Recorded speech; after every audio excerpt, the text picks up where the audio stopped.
Parallel ঝলক। আপনাদের সাথে রয়েছি আমি উর্না। আপনারা এই প্রথম দেখছেন ডিজিটাল মিডিয়ায় বাংলায় খেলার খবরের বুলেটিন। ভারতীয় ও আন্তর্জাতিক ফুটবলের যাবতীয় খবর নিয়ে আপনাদের জন্য আমাদের বিশেষ সেগমেন্ট খেল সকার।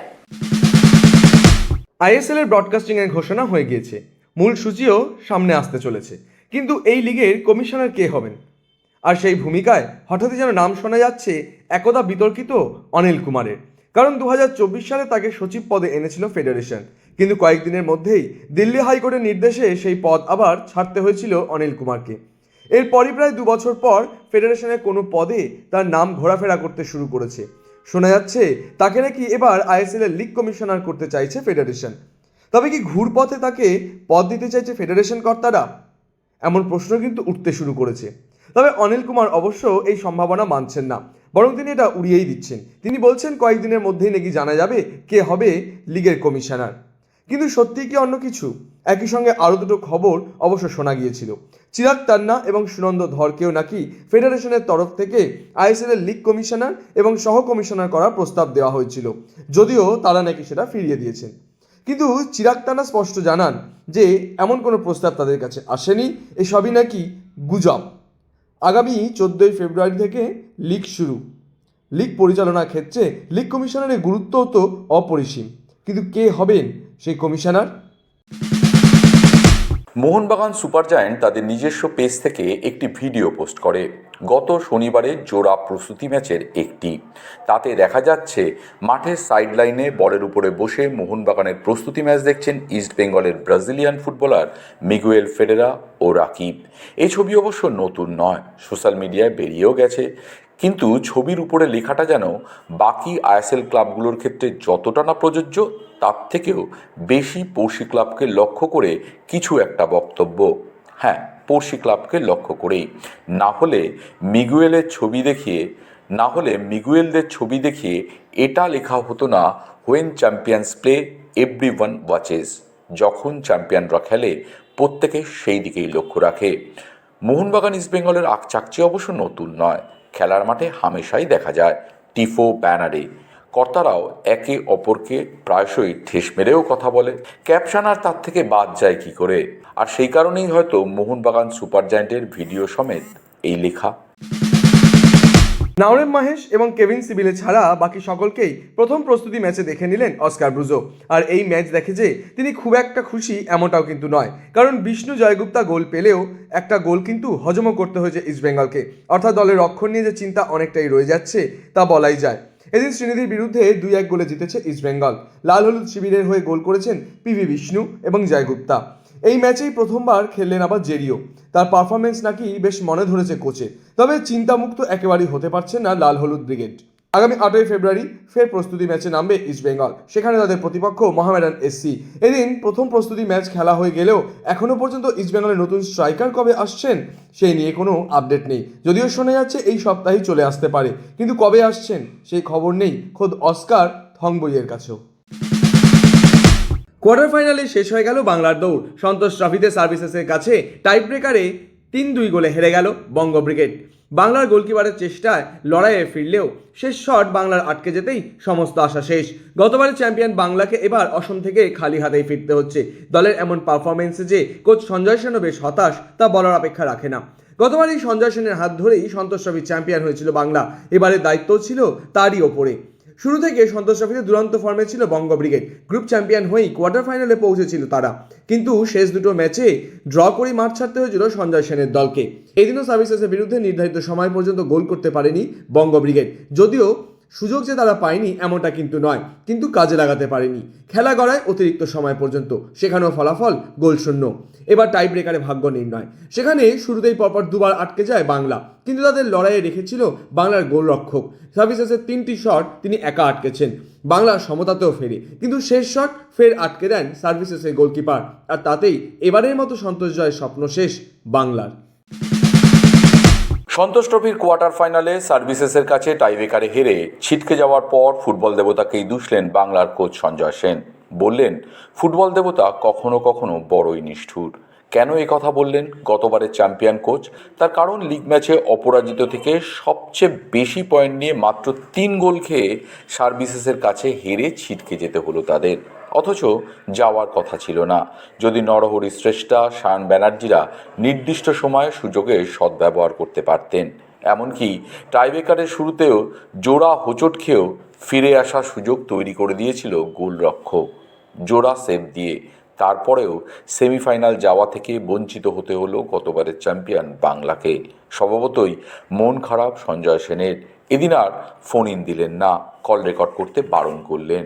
কি আর বলবেন, সত্যিই তো পরাজয়ের আর কি ব্যাখ্যা দেবেন দোষারোপ করা ছাড়া, যেটা ওনার পক্ষে সম্ভব না।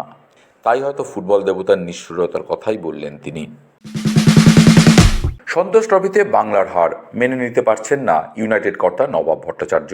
তার মতে সঞ্জয় সেনের দল ফুটবলটা ভালো খেলেছিল। গতবার এই সন্তোষ চ্যাম্পিয়ন হয়ে ফেরা ফুটবলাররা রাজ্য সরকারের চাকরি পেয়েছিল। নবাব ভট্টাচার্য বলছেন তাতে এই তরুণ প্রজন্ম আরও উৎসাহিত হয়, কিন্তু এবার চ্যাম্পিয়ন হতে না পারায় যে সরকারি চাকরিটাও খোয়ালো এই ছেলেগুলো, বলছেন নবাব। বাংলার বিদায় আমাদের জন্য সবসময় দুর্ভাগ্যজনক। বাংলা হেরে গেলে খারাপ তো লাগবেই। আর টাইব্রেকারে হেরেছে, টাইব্রেকারটা খুব টেনশনে পড়ে গেছিলাম। প্রথমে দুবার পিছিয়ে পড়েও গোলকিপার ফিরিয়ে নিয়েছিল, গোলকিপার দুটো সেভ করেছিল। তৃতীয় মিসটা আর কম্পেনসেট করতে পারলো না কেউ। দুর্ভাগ্যজনক, আর কি বলবো। আমি একটা কথা বারবার বলেছি, ভারতীয় ফুটবলে কিছু হওয়ার নেই, কিছু হবে না। ভারতীয় ফুটবলে সন্তোষ ট্রফি জিতে এলে বাংলার ছেলেগুলো চাকরি পেত, এটাই হওয়ার। ভারতীয় ফুটবলে এশিয়াতেও কোনোদিন কোনো জায়গায় যাবে না, বিশ্বকাপ আর বিশ্ব ফুটবলে তো অনেক দূরে। কারণ ভারতীয় ফুটবল যারা চালায় তারা ফুটবলের উন্নতির জন্য চালায় না, তারা তাদের ব্যক্তিগত স্বার্থ সিদ্ধির জন্য চালায়। হয়তো এসব নিয়ে আমার সমালোচনা করতে ভালোও লাগে না। বাংলাকে গিভেন পজিশনে, গিভেন স্ট্যান্ডার্ডে যা দিয়েছে তার মধ্যেই খেলতে হবে। বাকি টিমরাও খেলছে, বাংলাও খেলছে, হেরে গেছে, দুর্ভাগ্যজনক। মনে খুব ইচ্ছা ছিল, খুব আশা ছিল, এতগুলো ছেলের চাকরির ব্যাপার ছিল। চ্যাম্পিয়ন হয়ে এলে প্রত্যেক ছেলে চাকরি পেবে, এটা একদম শিওর। সন্তোষ ট্রফি যেভাবে ফেডারেশন আয়োজন করেছে তা দেখে অনেকেই শঙ্কিত হতে পারেন। যে ফেডারেশন সন্তোষ ট্রফি ঠিকভাবে করতে পারছে না তারা আইএসএল করতে পারবে তো? আসলে যে ধরনের মাঠে এবার সন্তোষ আয়োজন করেছে ফেডারেশন তা নিয়ে তীব্র ক্ষোভ ফুটবল মহলে। ওরা কতটা পদার্থ কতটা অপদার্থ আমি জানি না। হ্যাঁ, এবার চালাতে পারবে কিনা সেটা আমার হাতে নেই। কিন্তু আমি সমস্ত ক্ষেত্রে দেখি একটাই ইনস্টিটিউশন আছে, সব কিছুতে ফেল করে। মানে আমাদের ক্লাসে আমার সারা স্টুডেন্ট জীবনে একটা আমার বন্ধু ছিল যে কোনো সাবজেক্টে পাস করতো না। আর তারপরে আমার ওয়ার্কিং লাইফে আমি একটাই কনসার্ন দেখলাম এআইএফের, যে সব কিছুতে ফেল করে, কোনো কিছুতে কোনোদিন পাস করতে পারবে না। তো এছাড়া আমার আর জীবনে এই ধরনের অভিজ্ঞতা হয়নি, সুতরাং এর বেশি বলতেই পারবো না। 4 ঘন্টা বাস জার্নি করে একটা বেঙ্গল টিম ফুটবল খেলতে যাচ্ছে সন্তোষ ট্রফির মতো একটা প্রতিযোগিতায়। একটা ছেলে 14টা 15টা গোল করে রবি হাসদা 1 বছরের মধ্যে ইন্ডিয়া টিমে ডাক পেল না। হয় তোমার টুর্নামেন্টটা ব্যর্থ টুর্নামেন্ট, সাবস্ট্যান্ডার্ড টুর্নামেন্ট, নইলে সেই টুর্নামেন্টের হায়েস্ট করার রবি হাসদা কেন ইন্ডিয়া টিমে ডাক পাবে না? এবং সেদিকে কেউ দেখেও না। এবং যারা ইন্ডিয়া টিম চালায়, ইন্ডিয়া টিমের সঙ্গে যুক্ত, এই এআইএফ এর সঙ্গে যুক্ত, তারা ব্যক্তিগত নিজেদের মাইনে নিয়ে ব্যস্ত। কতটা মাইনে, কমাসে পাচ্ছে, কমাস পাচ্ছে না, এইসব নিয়েই ব্যস্ত। খেলার সঙ্গে এদের যোগাযোগ বড় কম। ওর থেকে আমার অল ইন্ডিয়া ফুটবল ফেডারেশনের থেকে আমার নিজের ডিস্ট্রিক্ট নর্থ চব্বিশ পরগনা ডিস্ট্রিক্ট অনেক ভালো চলে, অনেক প্রফেশনালি চলে।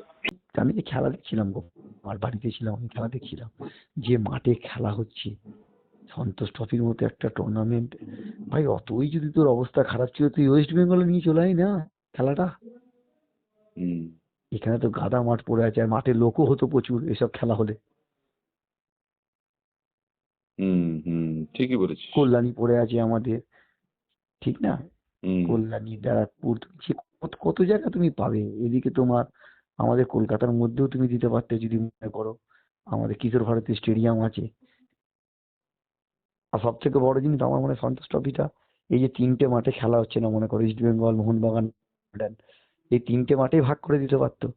গ্রামের এখানকার মানে সত্যি কথা বলতে ফুটবলটাকে অন্ধকারে নিয়ে যাওয়ার জন্যই এইসব জায়গায় খেলাগুলো দেওয়া হচ্ছে। এগুলো একটা প্ল্যান, এগুলো প্ল্যান বলে এসব জায়গায় খেলাগুলো দিচ্ছে। অসুস্থ নবীর বাবা পান্ডুয়ার এক বেসরকারি হাসপাতালে তিনি ভর্তি। হাসপাতালের ভিজিটিং আওয়ার্সে বাবাকে দেখতে গিয়েছিলেন নবী।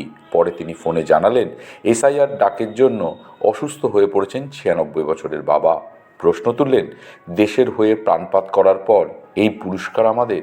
এর থেকে লাইনে দাঁড় করিয়ে গুলি করে দিতে পারতো আমাদের। কথা বলতে আজকে যে মনে করো দেশের হয়ে এতগুলো ম্যাচ খেলা, এবার যে তার দেশের হয়ে ম্যাচ খেলেছে, তার বাবার নাম যদি এখন এসআরে আসে 95, মনে করো বয়স তার বেশি 96, এবার তার সে তো ওনার একটা স্বাভাবিক তার চিন্তা হবেই। তো সেই কারণেই বাবা একটু অসুস্থ হয়েছিল, প্লাস এত বয়স, তার উপরে বাবাকে ভাবছি যে আমাকে বাবাকেও ডেকেছে, ভাবছে হয়তো লাইনে যেতে হবে পারে, এইসব চিন্তা ভাবনার কারণে বাবা একটু অসুস্থ হয়ে পড়েছে। আমাকে তো 31 তারিখ ডেকেছিল, আমিও গেছিলাম, আমাকে নথিপত্র নিয়ে যা যা আমার ডকুমেন্টস আছে, মানে এটা আমার খুব লজ্জা। এর থেকে আমার মনে হয় আমাদের দাঁড় করিয়ে গুলি করে মেরে দেওয়া উচিত ভালো। মানে একটা প্লেয়ারকে তুমি এমনি ভাবে ডেকে তাকে তার পরিচয় চাইছো যে সে এখানকার নাগরিক কিনা। যে ছেলেটা জুনিয়র সিনিয়র মিলিয়ে 100 ম্যাচ খেলেছে ইন্ডিয়ান টিমে, এটাই খারাপ লাগে, আর কিছু না, আমাদের পরিচয় দিতে হবে। মরশুমের মাঝপথেই ক্লাব ছাড়লেন আল ইত্তিহাদের ঐতিহাসিক ডবল জয়ের নায়ক করিম বেনজেমা। নতুন চুক্তি নিয়ে মতবিরোধের খবর ভেসে আসছিল বেশ কয়েকদিন ধরেই। সেই গুঞ্জনের পালে হাওয়া জোগায় টানা 2 ম্যাচে অনুপস্থিতি। সব কিছুকেই সত্যি প্রমাণ করে আল ইত্তিহাদের সঙ্গে সম্পর্ক চুকিয়ে ফেললেন করিম বেনজেমা। ফরাসি তারকা পাড়ি জমালেন এতদিনের প্রবল প্রতিদ্বন্দ্বী আল হিলালে। 2022 ফেব্রুয়ারিতে রাশিয়াকে আন্তর্জাতিক ফুটবল টুর্নামেন্ট থেকে 4 বছরের নিষেধাজ্ঞা জারি করেছিল ফিফা। এমনকি মার্কিন যুক্তরাষ্ট্র, কানাডা ও মেক্সিকোতে অনুষ্ঠিত 2026 সালে বিশ্বকাপের বাছাই পর্ব অংশ নিতে পারেনি রাশিয়া। এবার সেই নিষেধাজ্ঞা তুলে নেবার কথা জানিয়েছে ফিফার সভাপতি জিয়ান্নি ইনফান্তিনো। ফিফা মহিলা চ্যাম্পিয়ন্স কাপ চলাকালীন লন্ডনে স্কাই স্পোর্টসকে দেয়া এক সাক্ষাৎকারে ইনফান্তিনো বলেন, তার প্রথম ইচ্ছা হলো রাশিয়ার যুব দলগুলোকে পুনরায় অন্তর্ভুক্ত করা। বিশ্বজুড়ে 22 গজের নানান রকম খবর, ক্রিকেটের সেই সমস্ত খবর নিয়ে আমাদের বিশেষ সেগমেন্ট লীগ ছক্কা।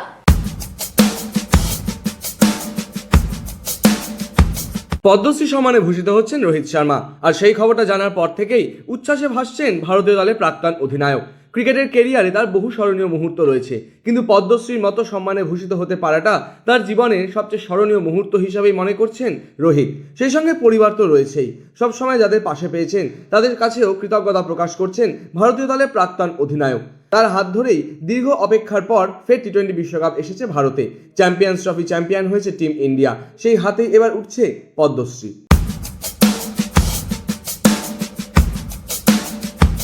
ঈশান কিষান নন, মার্কিন যুক্তরাষ্ট্রের বিরুদ্ধে প্রথম ম্যাচে সঞ্জু স্যামসনকে বেছে নিলেন যুজবেন্দ্র চাহাল। তার মতে প্রথম ম্যাচে ভারতীয় দল নাকি সঞ্জুকেই খেলাতে চাইবে, যদিও সম্প্রতি একেবারেই ভালো ফর্মের মধ্যে নেই সঞ্জু। সেখানে ঈশানের ব্যাটে রয়েছে বড় রানের ঝলক, যদিও শেষ পর্যন্ত কি হয় সেটা তো ম্যানেজমেন্টের সিদ্ধান্তই।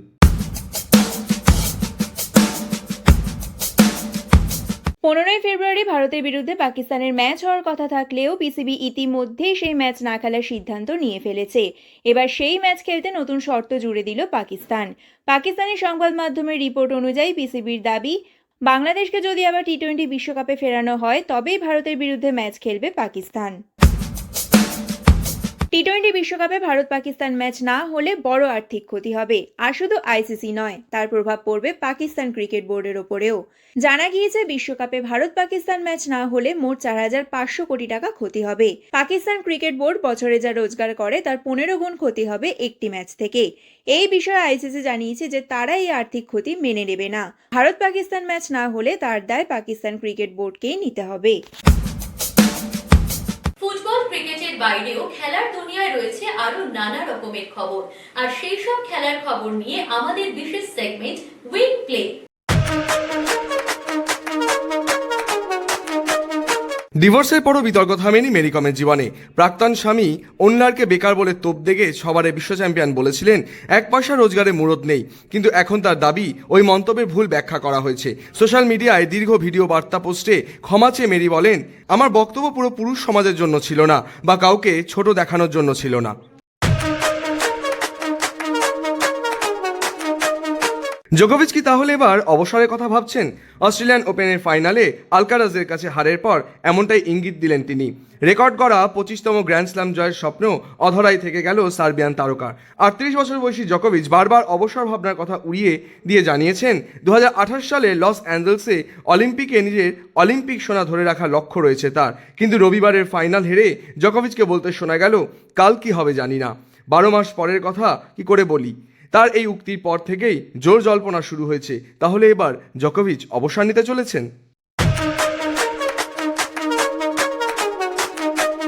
খেলার দুনিয়ায় শোনা যায় নানা রকমের মন্তব্য, আর সেই সব মন্তব্যের কোলাজ নিয়ে আমাদের বিশেষ সেগমেন্ট থ্রো ইন। প্যারালাল ঝলক আজ এ পর্যন্তই। খেলার দুনিয়ার সেরা প্যাকেজ নিয়ে দেখতে থাকুন প্যারালাল ঝলক প্রতিদিন রাত 10টায়।